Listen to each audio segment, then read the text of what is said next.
په واورو د طبیعت مړه لمنه چې د راتلونکي ښېرازه کال لپاره یې د هېوادوالو هیلې راټوکولې.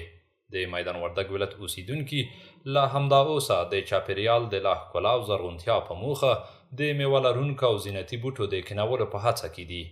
عصمت الله چې له نویو نیالګیو ډک موټر د بازار په لور روان دی، له خلکو غواړي چې د هېواد د ښکلا په موخه نیالګي کینوي.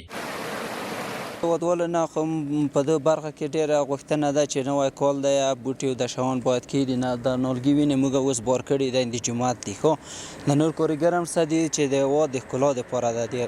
موږ په خپله په کاله کې دشتان یې کېږدي، نیالګي او دشتان جالو ونې دي، دغه نور زینتي ونې دي، د ټولې مې همدې په خاطر هغه کړی د هېواد د ښکلا په خاطر. عبدالولي هم د همدې ولایت یو سپین ږیری دی، وايي دوی هم کوښښ کوي روان کال بېلابېل ډوله نیالګي کینوي. انشاءالله که د الله تعالی رضا وه انشاءالله ته مثلا د راتلونکي کال کې موږ د نیالګیو د کینولو ډېر هغه لرو چې نیالګي به کینو له خیره سره مثلا د مڼو د بادامو دې شی نیالګي به انشاءالله به کینو په مرور د وخت سره.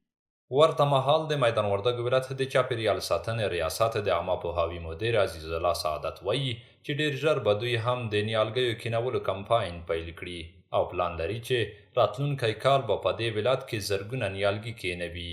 دا موږ د پسرلي د راتلو په درشل کې یو د چاپیریال ساتنې ریاست واړوند ادارې پلان لري چې سږ کال په دې ولایت کې په زرګونو نیالګي کینوي تر څو د چاپیریال په ښکلا کې رغنده رول ولوبوي. مسؤلین په ټولو هېوادوالو غږ کوي چې د چاپیریال ساتنې، ښکلا او اقلیمي بدلونونو د مخنیوي په موخه نیالګي کینوي او ترڅنګ یې ښه پالنه وکړي.